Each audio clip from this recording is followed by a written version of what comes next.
Imagina tener frente a ti uno de los mejores diamantes del mundo, no solamente de Botswana o de Sudáfrica, del planeta. ¿Lo robarías? La tentación quizás sería mucha.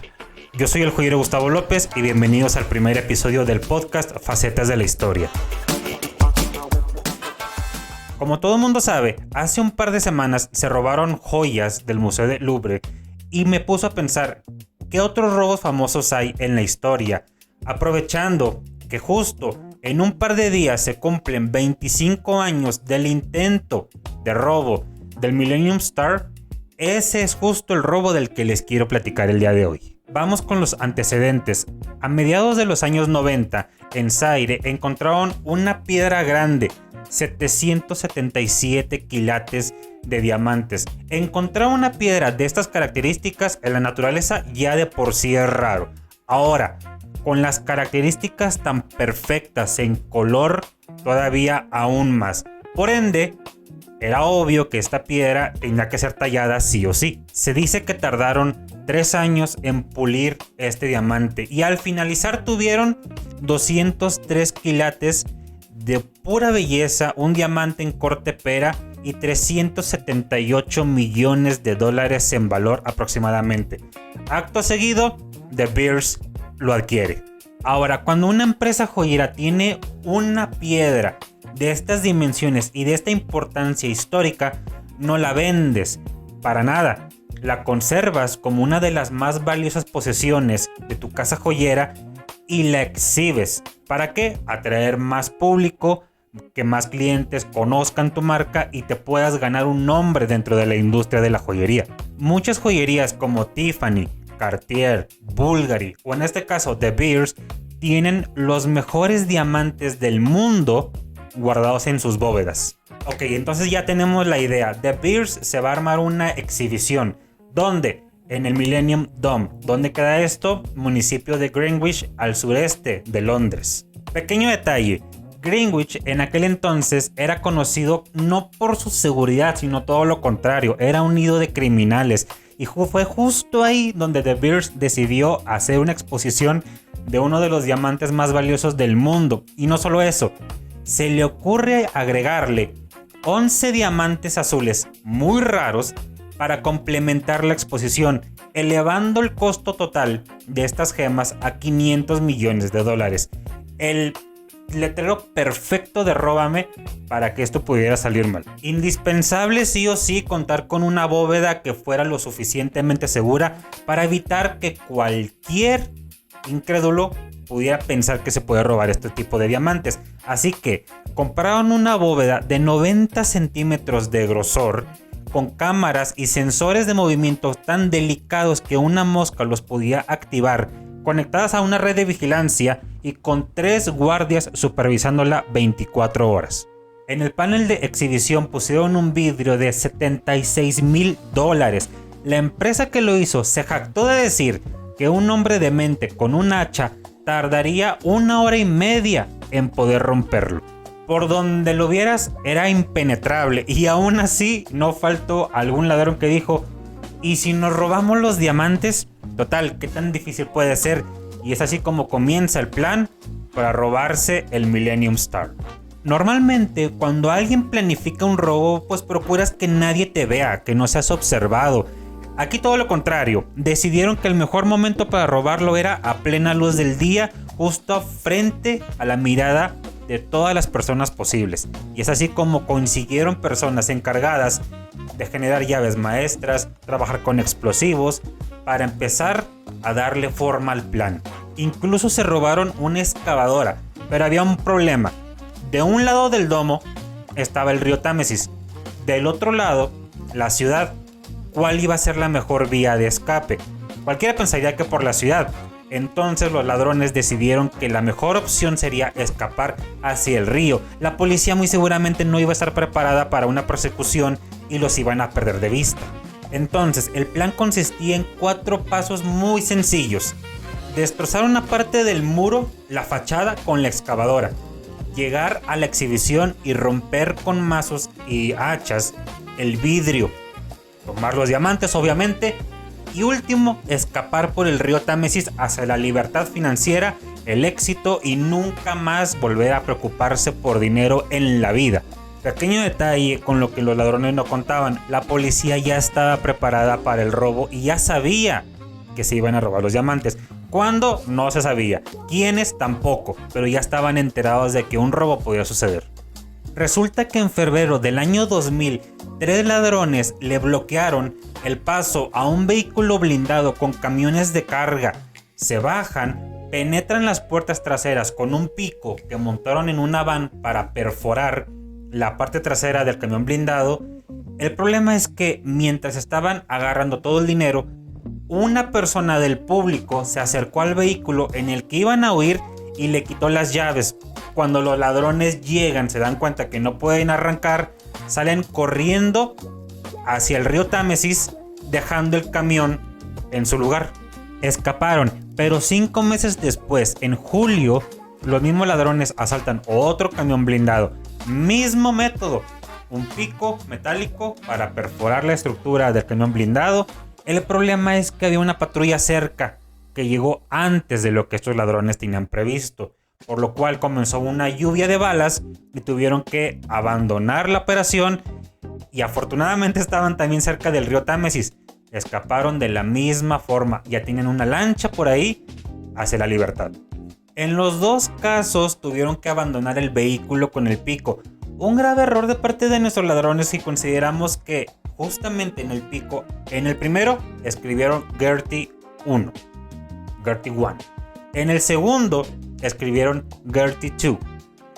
Era una secuencia de robos en el cual la policía ya estaba esperando un Gertie 3. Ahora, ya tiene la policía equipo de estos ladrones que fue abandonado. ¿Cómo dar con ellos? ¿Cómo saber qué es lo que los motiva? ¿Qué es lo que se van a robar? Porque hasta ahorita nada ha salido bien. Tienen que llegar sí o sí con el robo, que tiene que ser la culminación de todos los planes que están haciendo. Cae un bello regalo del cielo. 6 semanas después, un ebrio sale de un bar, así como se sube a la camioneta, la prende, se estampa contra el mismo bar y lo arrestan. Resulta ser que él era un ávido ladrón con un expediente criminal muy largo. Terry Millman. El detalle aquí es que sus huellas coincidieron con unos guantes que encontraron en uno de los vehículos abandonados. Si mal no recuerdo, fue en Gertie 1. Empataron las huellas y ya tenían a uno de los ladrones de esa banda. Hay dos opciones: metes a alguien a la cárcel por algo que supuestamente hizo, o lo dejas escapar con la intención de que se reúna con sus amigos, planeen el siguiente robo y ahí entonces los atrapas a todos. Eso fue lo que hicieron. Brillantemente lo dejaron libre. ¿Sabe qué, señor? No pasa nada, siga su vida. Pero lo empezaron a investigar, lo empezaron a seguir, a ver cuál es la siguiente movida. Y es así como, sin saber, Terry los lleva a la granja de los Wenham. Investigando toda la familia Wenham, se dan cuenta que el principal participante, el más activo, es Lee. Y comienzan a seguirlo también a él. Lee, la verdad, no hacía gran cosa. Salía, iba a una cafetería, visitaba a algún amigo, pero de pronto va con toda la familia al Millennium Dome. Cosa rara, porque fue un total fracaso. Cuando abrió, nadie quería ir. Incluso era motivo de burla en los programas de comedia de aquel entonces. Todo el mundo sabía que el Millennium Dome era un fracaso. ¿Por qué alguien en su sano juicio va a ir? O sea, no hay una razón. La razón sí había, eran los diamantes.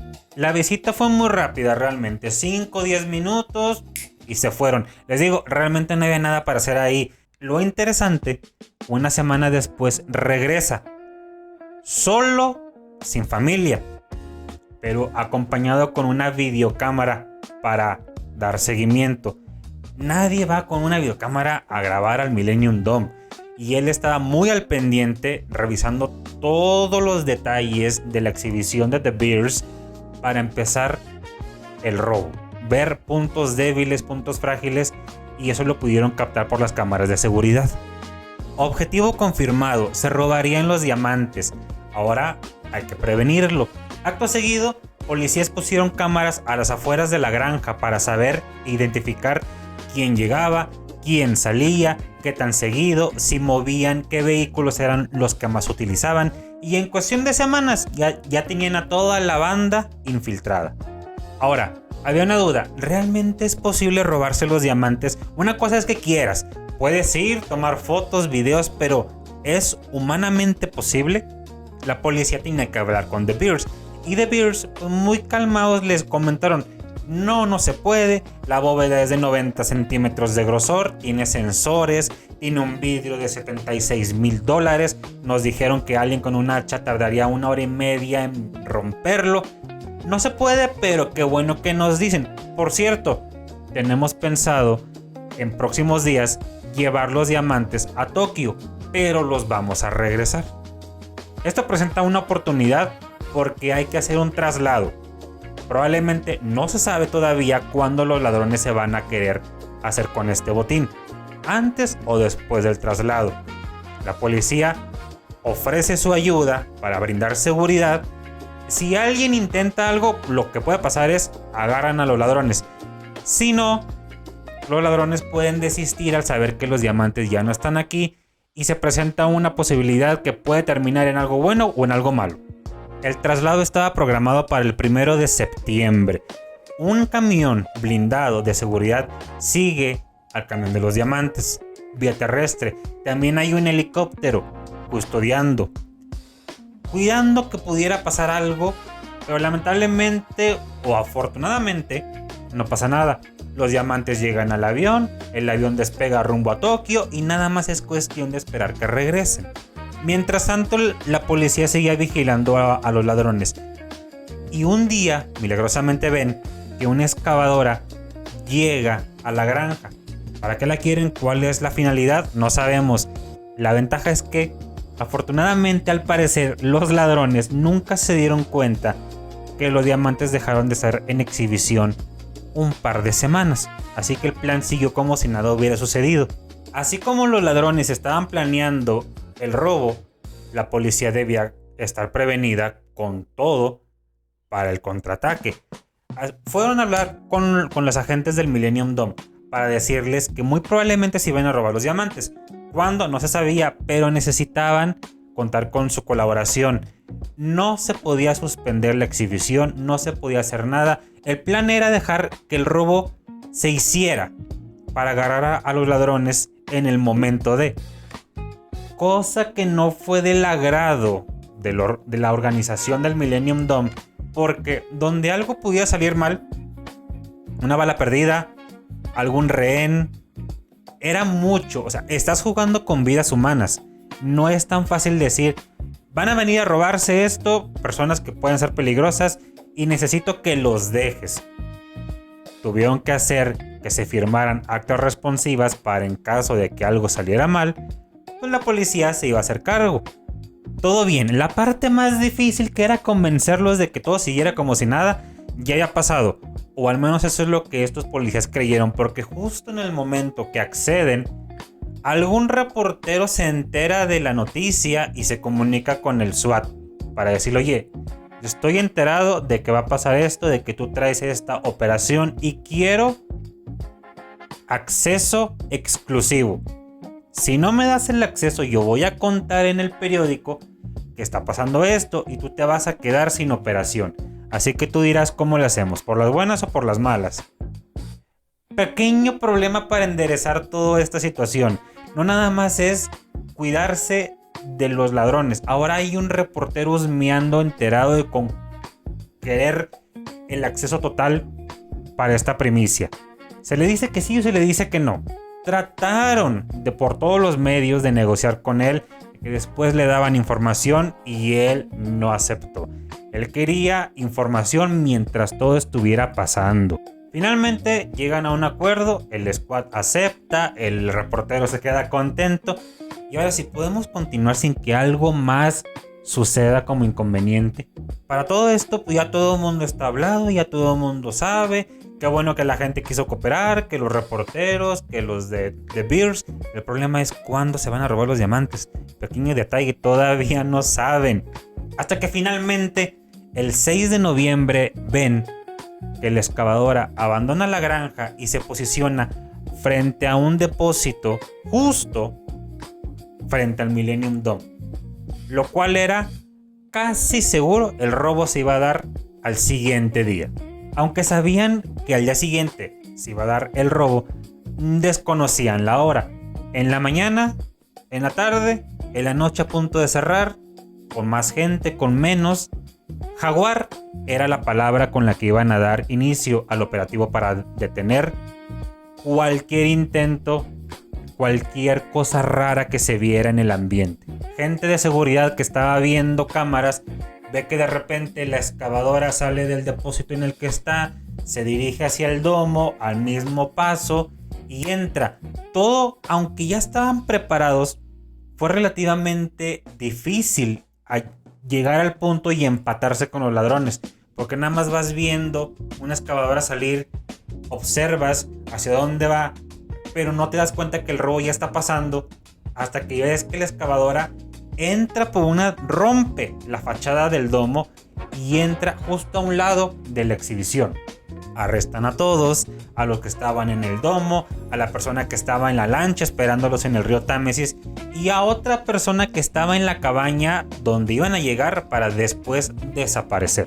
Si este robo se hubiera llevado a cabo, pudo ser uno de los robos más impresionantes y costosos, lucrativos en la historia de la joyería. 500 millones de dólares. Imagínate nada más. O quizás pudo no pasar nada. Resulta que 2 meses antes de que este robo se llevara a cabo, De Beers muy inteligentemente reemplazó los diamantes genuinos por réplicas en cristal de muy buena calidad, pero réplicas al fin. Así que el costo de estos supuestos diamantes era nada, absolutamente nada. ¿Te lo habías imaginado? Para mí, uno de los robos o intentos de robo de diamantes y joyas más divertidos e interesantes en la historia. Unos diamantes que resulta no eran diamantes sino que eran réplicas, y la policía ya sabía por qué esta banda de ladrones no tuvo las precauciones de ser lo suficientemente cautelosos y ya estaban completamente infiltrados. Es, creo que, de mis robos de joyas favoritos en la historia. Aunque yo te platico todo esto, si tú quieres ver un poco más de detalle, información y testimonios, puedes ver el documental que está disponible en Netflix, El robo del diamante. 3 capítulos que la verdad no tienen desperdicio. Bien, y es así como llegamos al final de este primer episodio del podcast Facetas de la Historia, donde yo te voy a estar platicando sobre robos de joyas, tesoros perdidos, joyas malditas que tienen una historia muy interesante, valga la redundancia. Así que si tú quieres estar enterado de todo ese tipo de contenido, te invito a que te suscribas, active la campana de notificaciones y nos sigas también en las plataformas disponibles. Instagram también, Spotify, para que puedas escucharlo mientras vas manejando y no te pierdas de estas historias tan fascinantes sobre el mundo de la joyería. Yo soy el joyero Gustavo López y nos vemos en el siguiente episodio de Facetas de la Historia. Gracias.